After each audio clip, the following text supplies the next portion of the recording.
O que é a lei de Deus? E por que ela é importante para nós?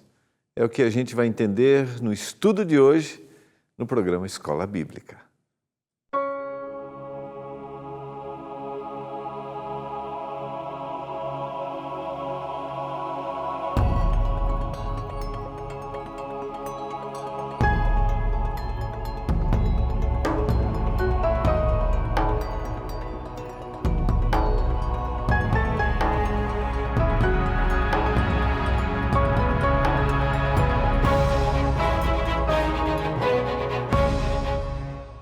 Olá, tudo bem com você? Que alegria! Estamos juntos começando mais uma semana e mais um programa Escola Bíblica aqui pela TV Novo Tempo, o canal da Esperança. Quero saber como é que você passou o seu final de semana. Tudo tranquilo? Curtiu família? Eu te convidei na quinta a você procurar uma igreja adventista, bem no finalzinho do programa, igreja adventista mais perto da sua casa. Você achou? Eu acabei nem falando do site, encontreumaigreja.com.br também, eu sempre esqueço. .com.br, encontreumaigreja.com.br. Você vai descobrir qual é a igreja adventista, está aqui, ó. Qual é a igreja adventista mais perto da sua casa. Você é nosso convidado, tá bom? Sempre gosto de dizer, isso não é uma competição religiosa, não. É um compartilhar de verdades da palavra. Por isso, nós na Igreja Adventista convidamos você a estudar mais a palavra de Deus. Tá bom? Nosso convidado, seja bem-vindo. Quando você chegar lá, diga que você assiste o programa Escola Bíblica na TV Novo Tempo. Eu tenho certeza que vai ser um momento especial. Começando uma nova semana, vamos começar também um novo tema esta semana. E aqui nós vamos ter belíssimas reflexões. Tema número 6, dos 15 temas que nós vamos estudar, chegamos ao tema número 6, a lei de Deus. Está aqui, ó. Dá uma olhadinha, será que a gente consegue chegar aqui? Aqui a criação, onde está? Onde está? Eu sempre... Aqui, ó. Lei de Deus, aqui. Aqui, ó. Tá vendo? Lei de Deus. Se você já recebeu a sua revista, página 26, eu espero que você já tenha pedido a sua revista Esperança. Já pediu? Já pediu sua revista? Ainda não? Não conseguiu? Não chegou ainda? Não chegou? Vai chegar aí. Então liga para a gente agora. Nossa equipe está pronta para te atender. 0 operadora 12 21 27 31 21. Peça a sua revista Esperança, vai receber gratuitamente aí na sua casa. Eu tenho a certeza que vai ser uma grande bênção para a sua vida. Princípios que são importantes para aqueles que estão conhecendo o que é cristianismo, aqueles que se dizem cristãos, aqueles que querem aprofundar seu conhecimento do que é o cristianismo. E você sabe, semana passada nós estudamos o tema da justificação pela fé. Então a gente tem trabalhado o tema da salvação, a justificação. Eu expliquei que eu tenho uma culpa, o pecado me separou, mas o Senhor pagou isso. O que eu faço para ser salvo, então? Eu aceito e lanço mão. Senhor, eu quero, por favor. Eu abraço isso que o Senhor está me oferecendo. E agora começa na minha vida um processo de mudança. E aí, para aqueles que estudam a Bíblia normalmente, eles pensam, e a gente tem dificuldade de entender a responsabilidade, a guarda da lei, né? O que eu devo fazer? Quando o Senhor diz o que eu devo, quando há a pergunta bíblica, o que eu devo fazer para ser salvo, é você crer no Senhor Jesus, isso que você deve fazer. Agora acontece uma nova vida em mim, eu sou uma nova criatura. E aí vem a lei, vem a mudança de vida. A lei é o caminho, é a mudança. Como é que eu vou andar? É o exercício da fé. E aí a gente tem a tendência de olhar para a Bíblia com temas que são contrários ao outro. Então, se ele está dizendo aqui que eu tenho que guardar a lei, então eu acho que eu tenho que guardar a lei para obter a salvação. Em realidade, eu tenho que ler a Bíblia com ideias complementares. Então, a posição ou a explicação sobre a lei, e a gente vai ter claro, por exemplo, em São João capítulo 14, verso 12, se me amais, guardareis os meus mandamentos. Então, fruto desse relacionamento, dessa entrega que eu já fiz, dessa salvação que eu já aceitei. Dá para entender? Então a gente vai aprofundar um pouquinho e eu quero que você tenha um olhar para a lei, para as ordens, para as ordenanças. Eu quero que você tenha um olhar positivo e não um olhar negativo. Às vezes a gente tem a tendência de olharmos para as leis apresentadas pelo Senhor, leis em qualquer âmbito, né? Como um tirar a liberdade. Em realidade, não é esse o objetivo da lei de Deus. E a gente tem inúmeras, a gente tem a lei moral, a gente tem leis de saúde, a gente tem as leis cerimoniais que apontavam o sacrifício do Senhor Jesus, a morte dos cordeirinhos. A gente tem leis de higiene, a gente tem leis de como eles deveriam viver na vida, no cotidiano, né? Leis de funcionamento da própria nação. Então, qual era o objetivo? Dar o caminho, organizar. A gente vai aprofundar isso, né? Tá bom? Então, abra seu coração. Vamos estudar esse tema, complementando o tema que a gente estudou na semana passada. Vamos orar para que o Senhor nos dê iluminação neste momento? Muito obrigado, Senhor, porque o Senhor esteve conosco nesse final de semana. Eu oro por cada família, cada pessoa que nos assiste aqui. Aqueles que desejam conhecer mais da Bíblia. Talvez alguém esteja passando aqui pela primeira vez. Alguém esteja começando a assistir a Novo Tempo, porque alguém sugeriu, porque encontrou. Que ao estudarmos a palavra, o Senhor toque no nosso coração, o Senhor nos inspire, o Senhor nos oriente. Eu clamo por isso, meu Deus. Que a Tua bênção esteja sobre cada casa, as diversas realidades. Eu suplico em nome de Jesus. Amém. Vamos lá? Quero convidar você a, junto comigo, estudarmos a Bíblia. E eu quero convidar você a ir ao livro de Êxodo. Nós vamos aprofundar um pouquinho. Quando o Senhor apresenta, quando o Senhor dá a lei, aqui eu vou estudar a lei moral, como as pessoas deveriam viver, e aí eu só resgato um pouco, junto com você, essa percepção. Na Bíblia, você vai encontrar várias leis que o Senhor agora deixa de forma assim escrita, né, clara, porque quando a gente vai trabalhar a lei moral, a gente tem aqui princípios que são eternos, né?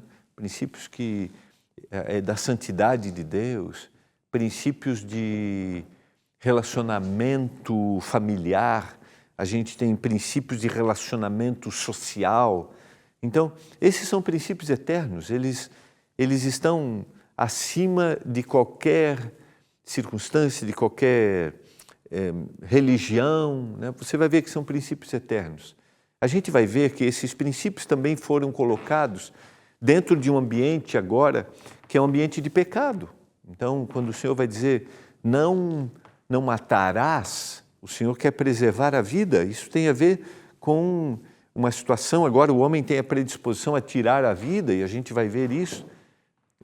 E com certeza esses princípios eram muito claros para o ser humano pós-pecado, mas agora o Senhor vai colocar isso, vai documentar isso. O Senhor quer que o povo evidencie, faça isso como uma forma de mostrar que eles têm um Deus verdadeiro. E eu quero ir para a Bíblia aqui, tá? Para a gente aprofundar juntos e a gente fazer reflexões juntos aqui, tá? Eu quero começar no capítulo 19 para a gente entender o contexto em que o Senhor dá esta lei por escrito, tá? No terceiro mês da saída dos filhos de Israel da terra do Egito, no primeiro dia desse mês, vieram ao deserto do Sinai. Tendo partido de Refidim, vieram ao deserto do Sinai, no qual se acamparam ali, pois se acampou Israel em frente do monte. Vamos lembrar que o povo de Israel havia sido escravo no Egito, que era a nação dominante neste período. Eles haviam sido escravo por mais de 400 anos ali. E o Senhor os libertou. A gente vê a descrição bíblica no início do livro de Êxodo. O Senhor os libertou, o Senhor viu o clamor do seu povo, o Senhor viu a opressão e o Senhor agora escolhe um indivíduo chamado Moisés para que interceda junto ao faraó, que era o líder dessa nação. As 10 pragas, há uma rejeição do faraó de não querer libertar o povo. O Senhor vai enviando as pragas gradativamente. Essas pragas, de alguma forma, elas confrontam aos deuses daquela nação, que era uma nação pagã, com vários deuses que precisam ser aplacado à ira. E o Senhor apresenta como Deus verdadeiro. E no último ato divino é a morte do primogênito, é a Páscoa, o sangue que precisava ser colocado nos umbrais da porta. O anjo passaria ali e aquele sangue apontava a libertação que Jesus Cristo um dia traria, e o Senhor liberta. Resumidamente, o Senhor liberta esse povo sai peregrinando, esse exército vem atrás, e agora na frente o Mar Vermelho, e o Senhor abre o mar, eles cruzam o mar, e aquele exército egípcio morre, e o Senhor dá liberdade para eles. Agora o Senhor vai conduzi-los para uma terra que mana leite e mel, a terra prometida, a Canaã. E o Senhor quer colocar no coração desse povo uma nova vida. E o Senhor faz uma aliança. Sempre que o Senhor vai dar um novo começo, o Senhor faz uma aliança, um compromisso. E o Senhor vai fazer um compromisso com esse povo. O Senhor quer agora dar para eles, o Senhor vai dar as diversas leis, e a gente poderia analisá-las. Leis de como eles deveriam viver, né, no cotidiano. Leis de como eles deveriam se cuidar quanto à sua saúde, a higiene pessoal. Leis relacionadas à questão da sexualidade também. Existem diversas leis. As leis de cerimônia da morte do cordeirinho, as diversas leis. E a gente vê isso no capítulo 20. Mas o Senhor dá leis morais, que tem a ver do relacionamento que eles teriam com Ele, Deus, e com Ele, Deus, e com eles, o próximo. Então é um relacionamento vertical, eu e meu Deus, como que eu vou me relacionar com Deus e como eu relaciono com o meu próximo.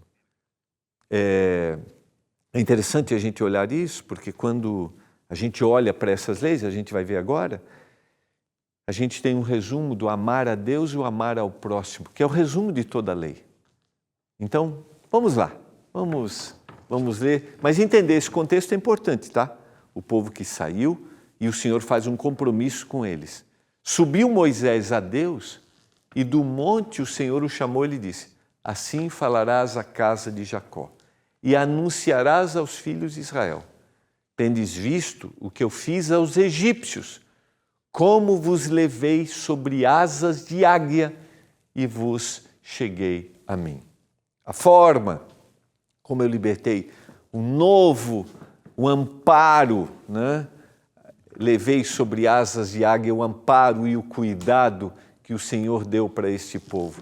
Agora, pois, se diligentemente ouvirdes a minha voz e guardardes a minha aliança, o compromisso que eu estou fazendo, então sereis a minha propriedade peculiar dentre todos os povos, porque toda a terra é minha.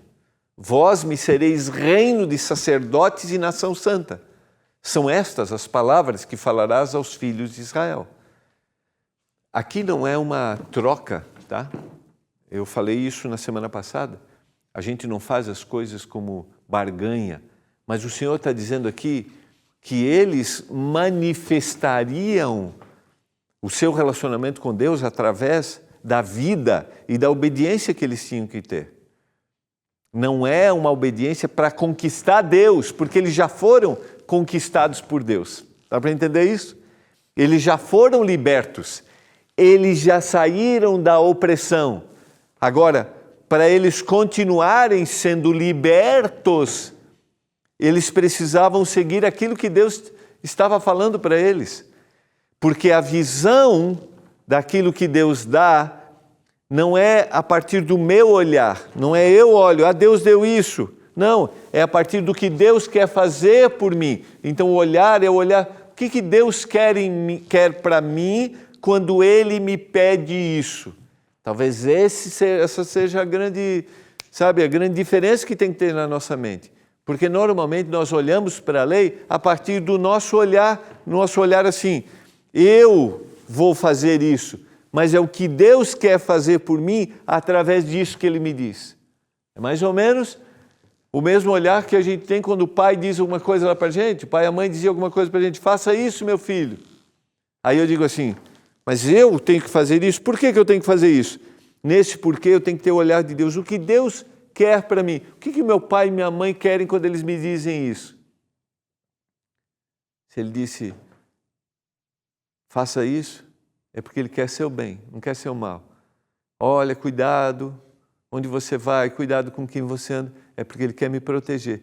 Então eu preciso inverter o meu olhar. Lembra como é que o fariseu olhava a lei? Como é que ele orava? De si para si mesmo. Veio Moisés, chamou os anciãos do povo e expôs diante deles todas essas palavras que o Senhor lhe havia ordenado. Então o povo respondeu a uma, tudo o que o Senhor falou, faremos. E Moisés relatou ao Senhor as palavras do povo. Tudo o que o Senhor falou, faremos. Com a libertação do seu povo do cativeiro, Deus queria começar uma nova experiência com eles. Sempre Deus quando começa algo, vai fazer uma aliança, um compromisso. Assim, mediante a lei, Deus fazia um concerto com o seu povo. Que concerto é esse? Um compromisso de que eles seriam sacerdotes, como a gente leu no verso anterior, sacerdotes do Senhor. Ou seja, as pessoas olhariam para eles e reconheceriam que Deus estava na vida deles. E o reconhecimento que Deus estava na vida era através da prática, do dia a dia. É mais ou menos o que acontece comigo. Como que as pessoas reconhecem que eu sou do Senhor? Através da forma como eu vivo. Eu sou um sacerdote do Senhor. Eu sou a manifestação de Deus. Eu sou a revelação de Deus. E essa revelação de Deus não dá só no momento do culto na igreja, não. Essa revelação de Deus se dá em casa, começando. Essa relação de Deus se dá no meu trabalho. Essa relação de Deus se dá através do meu convívio social. Essa relação de Deus se dá através do meu convívio com os conhecidos e com os desconhecidos. Essa relação de Deus se dá quando eu dirijo o meu carro. Essa relação de Deus se manifesta quando eu vou para a quadra brincar, em todos os lugares. Dá para entender? Era isso que Deus queria. Estou fazendo um compromisso para vocês revelarem, porque a lei é o caráter de Deus, é Deus. E eu vou revelar isso no dia a dia. Isso vai além das paredes de uma comunidade, de uma igreja, de um templo. Vai muito mais além. Então falou Deus todas essas palavras. Agora vamos para o relato dos mandamentos em Êxodo capítulo 20. Eu sou o Senhor teu Deus, que te tirei da terra do Egito, da casa da servidão. Normalmente a gente começa a ler os mandamentos e a gente esquece desses 2 primeiros versos. E aqui a gente tem quem?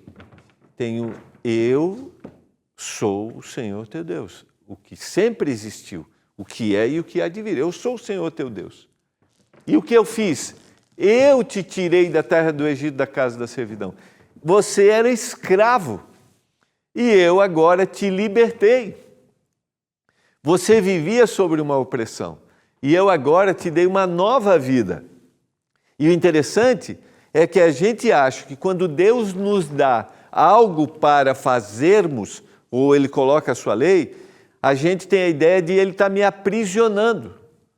Vejam como é que Ele começou. Eu libertei vocês, vocês eram prisioneiros e comigo vocês são livres. Vocês querem ser livres? É essa maneira como vocês vão viver. Consegue entender junto comigo isso? Agora a gente vai começar a ler os mandamentos, mas eu queria que você tivesse este olhar. Quando Deus te diz para você fazer algo, é porque Ele já te libertou da escravidão do pecado. E aí vamos pegar o tema da semana passada. Eu já fui justificado. Eu ia morrer, eu estava preso pelo pecado. Mas o Senhor chegou e disse assim, morri por você, está paga a sua conta, você está liberto, não tem mais condenação. Agora você está livre. Estou livre. E o que é liberdade? Liberdade é viver naquilo que Deus deseja para mim. Você quer ser livre? Veja o que Deus tem para te dizer. Porque o contrário disso é aprisionamento. Só que a gente primeiro tem uma visão errada. E eu vou dizer que às vezes até a gente como cristão coloca a lei como não faça isso, meu filho, não faça aquilo, meu filho. Você tem que fazer isso, senão Deus fica triste com você. É lógico, Deus olha e diz assim, puxa, por que você está fazendo isso? Mas não é uma tristeza assim, você está fazendo isso. Não é nesse sentido, entende? Esse não é Deus. Não é Deus. Deus diz, filhinho, por que você está fazendo isso? Vem cá, eu vou te mostrar o que você tem que fazer. Não é olhar tirano de um Deus. Não. Só que, infelizmente, às vezes o cristianismo coloca assim também. E a gente viu na quinta-feira, o fariseu, aquele grupo importante da religião, fez com que a religião se tornasse opressiva. Por outro lado, parece que a gente não quer ter um compromisso com Deus, né? Você está liberto, agora você está livre, você faz o que você quer. Não, eu não faço o que eu quero, não devo fazer o que eu quero, porque eu não sei qual é o melhor. E as minhas decisões são erradas. Espírito me guia, o que eu tenho que fazer? E agora o Senhor vai dar. Aqui, ó. Eu libertei vocês da casa da servidão. Vocês eram escravos, agora não são mais. A lei é dada para pessoas livres. Por isso, guardar a lei não é um requisito para a salvação. Nós guardamos a lei porque já fomos salvos e libertos pelo sangue de Cristo. Dá para entender isso? Coloque em tela cheia, por gentileza, produção. Porque esse é um texto para você tirar uma fotinho e guardar e fazer reflexões profundas e ajudar quem tem essa visão. A lei é dada para pessoas livres, por isso guardar a lei não é um requisito para a salvação. Nós guardamos a lei porque já fomos salvos e libertos pelo sangue de Cristo. Você diz amém por isso? Amém, uma expressão assim, né? Eu me agarro nessa promessa. Esse é o significado. Eu aceito isso. Você aceita isso? Essa é a lei. É a lei, a bênção de Deus para mim.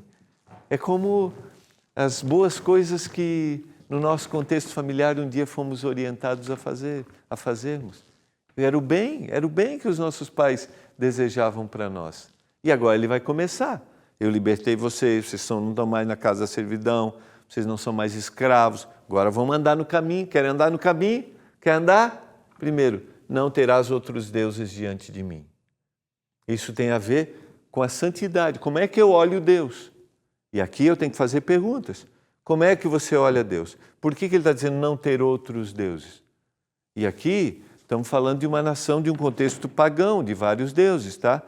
Mas nós podemos criar outros deuses, qualquer coisa que vai acima de Deus. E coisas que às vezes parecem ser boas para a gente. Mas se ocupou o lugar de Deus, está me tirando o lugar de Deus, eu não tenho momentos de reflexão com Deus, eu estou tendo outro Deus. O Senhor está dizendo, não, primeiro eu. E eu tenho que ser o mais importante. Não farás para ti imagem de escultura, nem semelhança alguma do que há em cima nos céus, nem embaixo na terra, nem nas águas debaixo da terra. Verso 4. O Senhor está dizendo assim, você não vai ter outro Deus e eu não preciso que você crie imagens para que você seja sustentado através dessas imagens. Assim como você aceita o sacrifício de Jesus na cruz pela fé, assim você se relaciona com o Senhor Jesus pela fé, através da sua palavra, através do clamor. Quando eu abro, eu sei que Deus está me falando e eu vou acreditar. Porque a fé é esse acreditar, é esse apegar-se, eu vou acreditar nisso. A fé vem por esse contato com a palavra e por eu conversar com Ele. Está ligado ao meu relacionamento com Ele também. Não as adorarás, nem lhes darás culto, porque eu sou o Senhor teu Deus. Deus zeloso, que visita a iniquidade dos pais nos filhos, até a 3ª e 4ª geração daqueles que me aborrecem. E faço misericórdia até 1000 gerações daqueles que me amam e guardam os meus mandamentos. Mandamentos aqui são os ensinamentos, você sabe que é toda a lei, toda a Torá, tudo que está relacionado. E aqui, tudo que está relacionado nos 5 primeiros livros da Bíblia. E aqui, especificamente, a manifestação da moralidade. Terceiro mandamento, não tomarás o nome do Senhor teu Deus em vão, porque o Senhor não terá por inocente o que tomar o seu nome em vão. Mais uma vez, é como eu olho, como eu considero a santidade do nome de Deus. Eu não vou usar em benefício próprio, entende? Eu não vou usar para mim. Não, eu não vou usar o nome de Deus para tirar vantagem. Eu não vou usar o nome de Deus para iludir, para enganar as pessoas. E eu já falei isso aqui, uma coisa é quem Deus é, outra coisa é o que nos ensinaram sobre Deus, e outra coisa é o que eu digo quem Deus é. E, infelizmente, alguns têm uma visão equivocada de Deus e usam o nome de Deus incorretamente para benefícios pessoais, para benefícios próprios. E agora, o 4º mandamento, lembra-te do dia de sábado para o santificar. 6 dias trabalharás e farás toda a tua obra. Mas o 7º dia, o sábado do Senhor teu Deus, não farás nenhum trabalho, nem tu, nem teu filho, nem a tua filha, nem teu servo, nem a tua serva, nem teu animal, nem o forasteiro das tuas portas para dentro. Porque em 6 dias fez o Senhor os céus, a terra, o mar e tudo o que neles há, e ao 7º dia descansou. Por isso o Senhor abençoou o dia do sábado e o santificou. Queridos, aqui tem a ver com como eu olho para Deus e o que Ele deseja para mim. Eu sei que para alguns isso aqui pode ser controverso, pode ser questionado, a gente usa um monte de equívocos, sabe?